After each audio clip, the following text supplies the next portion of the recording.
let's talk about the Giants. Okay. They played their second preseason game against the Bears. And yet again, I think Daniel Jones has further cemented himself as appearing as if he's a quality starting quarterback. He's now got that Danny Dimes nickname, which I like a lot. And, he wasn't perfect like he was in the first game, but he still, I think it was like 11 or 14 or something like that for 161 and a touch. Didn't throw any interceptions, but did fumble twice. The one was on the exchange with his center, which, I mean, that's like it feels like just a preseason type thing. I don't think that's going to happen much in the regular season, especially since you have, you've been working with a lot of multiple different linemen. I feel like the other one was pretty much his fault, I think. I mean, yeah, I guess the exchange with the center, it's like just stay under center, make sure you get the ball. But that seems easily fixable. It's not, these are all mistakes that feel easily fixable. They don't feel like something where it's like, holy shit, this guy keeps overthrowing the ball, or, this guy's all over the place with his accuracy. I mean, this guy throws a pretty ball, dude. I mean, I've seen him. I never threw a pretty ball in my friggin' life. I'm very envious of people that can just get such a nice spiral every time it comes out of his hand, and he has the perfect location and placement. The second fumble where he gets stripped from the front side, hold on to the ball, be more aware, have pocket presence. But even when he does drop back, he doesn't have that like Peyton Manning rookie year happy feet. You got to keep moving your feet, I guess, if you're Peyton Manning. But like he looks calm, he looks cool, he looks collected. And he just looks like an NFL starting quarterback. And he's putting the ball where he needs to put the ball, making good decisions. I've seen so much, there's so much, and there's a lot of positivity surrounding him. And of course, we just can't let him be good and let all the positivity fall on him. The media's got to stir up some shit. And, when I first heard about Baker Mayfield's comments, it was like, I want to torch this guy. Just set him on fire, get the pitchforks. Let's like burn him in effigy. Let's put him in his place. I was a huge Baker Mayfield fan. Okay. It's been a roller coaster. I'm not going to sit here and pretend like I've always been a Baker Mayfield fan. When he was in college, I liked the way he played, but I had those, like I've said before, I had those Johnny Manziel flashbacks. I was all about Johnny Manziel in college, and then he got drafted and he didn't do shit. And it made me look like an idiot because I was pulling for him hard. And I was like, he's going to, we no longer have to deal with these like goody two-shoe quarterbacks.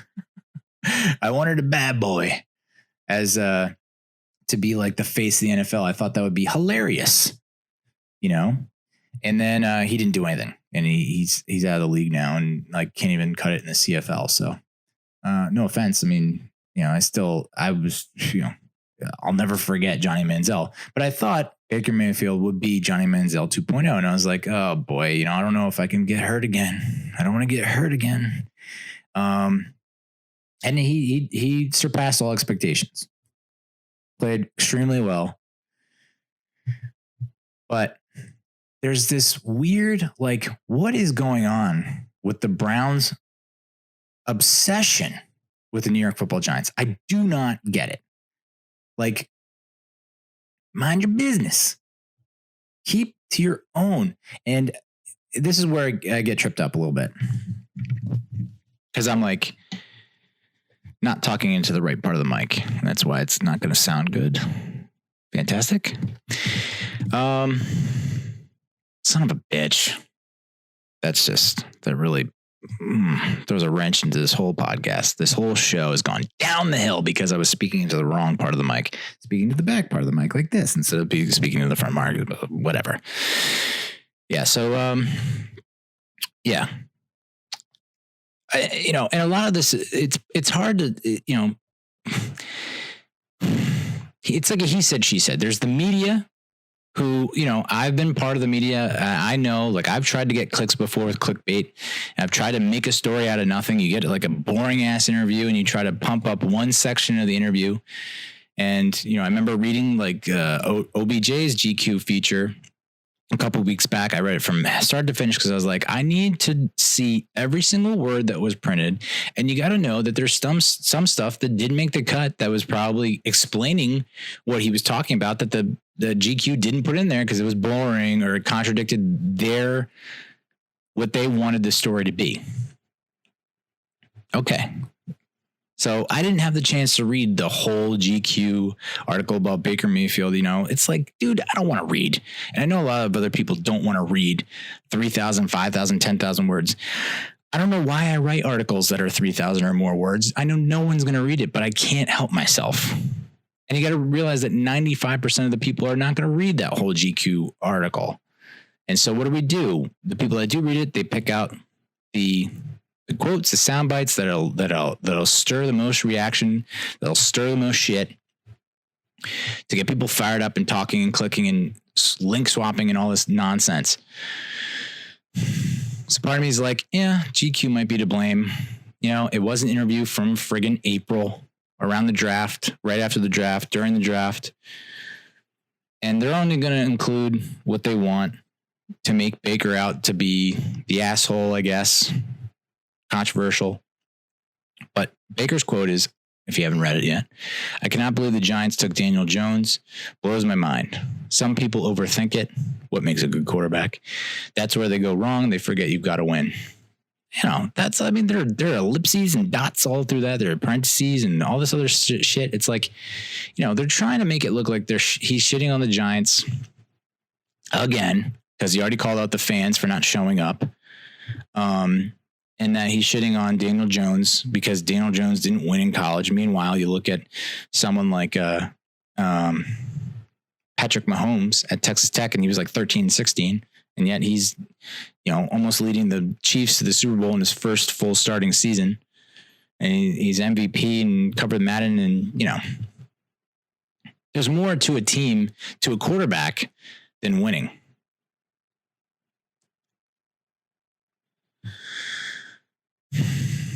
But fucking A, man. This whole like fake battle or war, the Giants are not participating in it whatsoever. The media, or you can even say the Browns, OBJ and Baker, keep talking shit or keep saying things that can be taken out of context by the media. And then the media goes running to the Giants and is like, here's what they said. And the Giants just continue to shut it down. And it's why I cannot wait for this fucking season to get started, because I'm sick of hearing this shit from Cleveland. Giants have, Baker said the Giants fans don't show up. They're not good fans. Fair weather, blah, blah. Someone did a study. We're one of the top 5 fan bases in the NFL. Cowboys, Pats, Eagles, Giants, Steelers. And it's been unchanged for the last 2 years. 2 years that have fucking sucked. 2017, 2018. 2 of the worst seasons we've had. A lot of turmoil. And yet we're still one of the best, fan bases.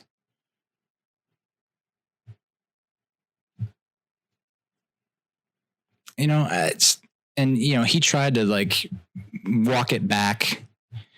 Barstool, I guess, posted it, and he responded in the comments on IG and was just like explaining himself. And it's just like,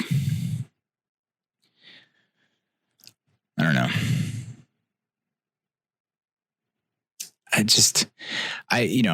I went from not being a Baker fan, thinking he's going to be Johnny Manziel 2.0, to being a huge Baker fan when he's with the Browns and seeing him just like doing things that were reminiscent of Brett Favre, when Brett Favre was not showing his dick to sideline reporters or cheerleaders. And it's like, I was on board, and I really wanted the Browns to go to the Super Bowl. I was pulling for them. They were my AFC team. And now it's either you keep talking about the Giants, and it's like Landon Collins too with the Redskins. Stop talking about the Giants, dude. Stop making the story. And I get it. Like, people ask you the question, you feel like you're obligated to give them an answer. I probably would succumb to that as well. And I couldn't help myself. But it's just like you are continuing to drive the storyline. And as much as I hate the way the Giants sometimes handle a lot of this shit, they don't feed it. They don't feed the fuel. They pull the old Eli Manning. And even Daniel Jones is sounding a lot like Eli Manning. I mean, he literally is Eli's clone in so many ways. Just the way that he handles himself and the way that he responded to the Baker Mayfield comments and saying he's a great player and I don't listen to the outside noise and blah, blah. It's just like fucking Cleveland, man. Why are you concerned with the Giants? Just don't concern yourself. And I know that was back in April and it was during the draft and the draft was on and I was reacting negatively to Daniel Jones in the draft. I thought it was a bad move at 6. Thought maybe Haskins is the better choice just because he is a bigger Giants fan and just felt right. But seeing the way that he's performed in OTAs and training camp and preseason games, it's a bit premature. Yeah, sure. But I'm on board with Danny Dimes. I think he's playing exceptionally well. And I can see him starting probably this season. And I even said, in my season recap of last year, if you can't move on from Eli for whatever reason, you want to give him the appropriate send-off, you got to light a fire under his ass. You got to give him some kind of competition, and whether that's drafting a quarterback or picking someone up in free agency, I suggested both. I suggested picking up like a Teddy Bridgewater type quarterback who has started and played well, and drafting a quarterback and really applying the pressure on Eli and saying, "Hey, I know you've had legendary status around here, and we kind of let your play slide for a long time. Not the case anymore. Now you got to play to earn your job and win the job." And as much as John Mara doesn't want to see Daniel Jones on the field, and that has influenced, I guess, to a certain extent, Pat Shurmur not wanting to see Eli on the field.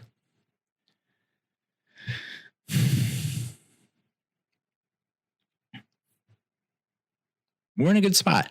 And as far as OBJ's comments, he said to Sports Illustrated, this wasn't no business move. This was personal. They thought they'd send me here to die. I mean, I've tried to be on OBJ's side because I know it stinks when you fight so hard for an employer and you put your ass on the line and you really want things to work out and it just doesn't, and you get a little bitter.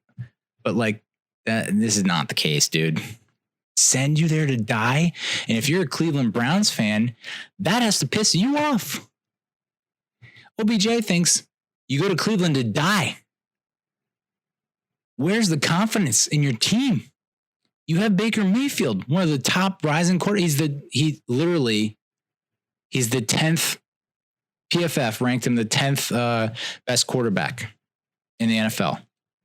10th, and I could even argue he could be closer to 5. You got Baker Mayfield. You're with your fucking best friend from college, Jarvis Landry. You're on a team that is on the rise, that has the ability to usurp the Steelers and the Ravens and possibly win the division and go to the playoffs. And we sent you there to die?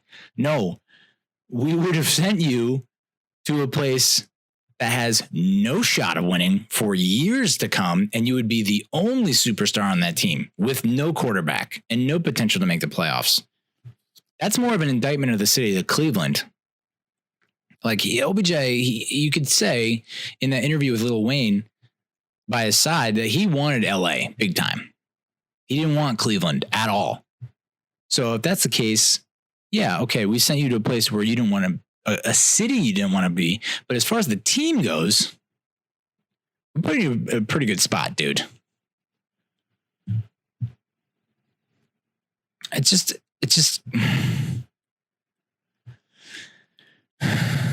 crazy. Focus on your own shit. Focus on the Browns. Landon Collins, focus on the Redskins. Keep the Giants out of your mouth, dude. Focus on your own shit. If you really wanted to be with the Giants, you wouldn't have sneezed at their fucking franchise tag. You would have been a little more open to negotiations and tried to work with our team. And that's where I get a little pissed at the player. And I know that the owners are always going to get the heat. They're always going to get the put downs, because they're so rich and blah, blah. And it's like, I get it. Yeah. We're always shitting the owners. I get it. But at some point you got to look at the player. And I know the players sacrifice their bodies and put everything on the line, and they want to have a secure future. But you can't talk about team loyalty like, oh, the team abandoned me, when you didn't explore the franchise tag and try and negotiate and try and talk it out and say, here's where I think I belong and the value and blah, blah. And what's going to happen? So now you're signed your dream deal with Washington, and then what? You don't win anything for fucking the length of your contract, and maybe you play well and go to a couple of Pro Bowls, and I guess they retired. Maybe they will retire your jersey and you go in their Ring of Honor or Hall of Fame, whatever the fuck they have. But then you see the Giants win a Super Bowl. Is that worth it? Does that make you feel better? I don't know. Both those guys, Landon and OBJ, it's like I thought they would be lifelong Giants. I thought these are the leaders that we need to rally around. And the Giants felt the same way. You don't hand a contract like that to someone like they did to OBJ if they didn't think you were worth it and that they thought that you could win with them. But they didn't. They said, well, this problem is bigger than OBJ. This problem is systemic. And now we've painted ourselves in a corner because we thought we had the right combination of players on this roster. We didn't. Turns out we need to make a lot of moves. And the only way we can do that is through getting rid of, through trading him.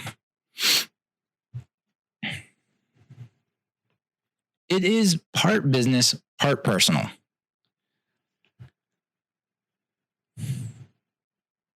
So I'm not going to put the blame on 100% of the blame on either party. They're both to blame. OBJ really wanted to be a Giant for the rest of his life. It's like I think there are things that he could have done better. And he didn't. And so that's why they moved on. And, but we sent you there to die is such a stupid comment. That's more. It says more about you and your thought process about Cleveland and the Browns than it does the Giants. You're unhappy that you're with the Cleveland Browns. Why? I don't know. You're going to be on a winning team with your best friend and then one of the top quarterbacks in the league. I mean, what more do you want? You want to go to the Patriots or to the Rams? Probably. Can you imagine if he went to Los Angeles, but he went to the Chargers? I don't know. Speaking of the Pro Football Focus rankings for NFL starting quarterbacks in 2019, Eli is ranked 29th. I mean, come on, dude. Come on. Baker's at 10. Like I said, Jimmy Garoppolo is at 18. Jimmy G? Motherfucker hasn't played in over a year.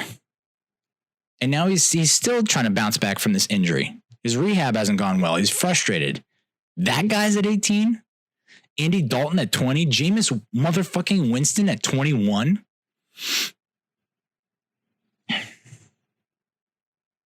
Kyler Murray at 23 hasn't taken a fucking NFL snap yet, and he's better than Eli Manning by 6 spots. Joe Flacco at 28. Joe Flacco at 28 got benched for Lamar Jackson, a rookie. And Eli Manning at 29. One above Case Keenum, dude. I know Eli doesn't get upset or mad, but hopefully that gets back to him somehow, and he just sees that and he's just like, typical Eli. He'll just scoff at it and be like, whatever. The New York Daily News, I think this is Mike Lupica maybe, so that Eli Manning is the most important Giant ever, no matter what happens this year. And they compared him to like Derek Jeter, which he wasn't the most important. He's not the most important Giant ever. That's Lawrence Taylor by a long shot. And you could see that in the mentions on Twitter. But I do see him being compared to Derek Jeter. I do understand that. Like long career, statistics don't tell the whole story. So I get that. And I guess I didn't catch Eli's performance on Friday night against the Bears because we got into late and then there was other shit going on, and it's the preseason. But he apparently looked good. I think he was perfect 4-4 and threw a touch. So it's a good way to bounce back. But I think that say what you will, but I think that the all the talk about Daniel Jones has got Eli. I don't want to say trying harder, but just like a little more pep in the step. DeAndre Baker returned to practice, which is a good sign. Sam Beal is nowhere to be found, and it's like he's one of those guys. It's like he's the myth, the legend of Sam Beal, the guy that like everyone keeps talking up, and just like he's nowhere to be found, and might not make the team this year. And then I guarantee he goes somewhere else and lights it up. Meanwhile, Sterling Shepard should be okay for week 1, which is good news. Golden Tate is now in concussion protocol. Dear God.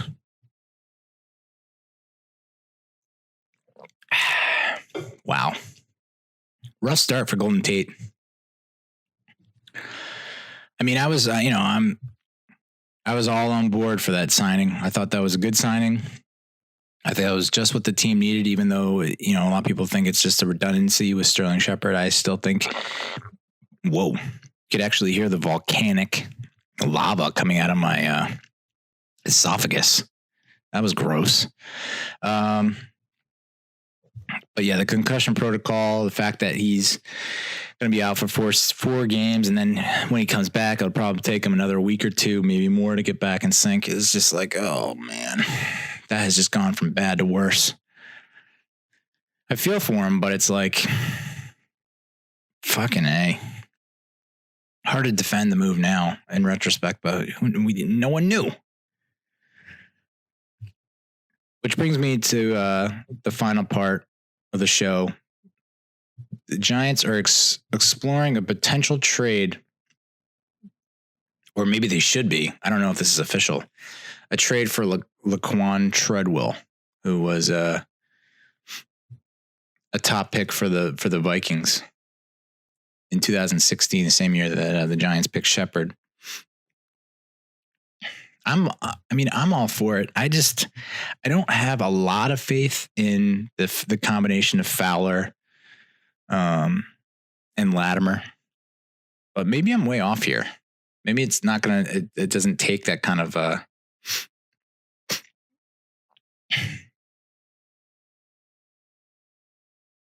maybe it doesn't take someone, like I said before, the seasons where they would, in the 80s and 90s, they had guys like Bobby Johnson, Stephen Baker, Stacy Robinson. Like, they didn't have like top elite wide receivers. They just had guys that could get open and catch the ball. That's all. Maybe that's all you need. You don't need an OBJ. I still would feel a lot more comfortable if they had a guy like Laquon Treadwell, who I guess just hasn't played well in Minnesota. But I think the Giants were on pace with someone like Corey Coleman, a guy who was a former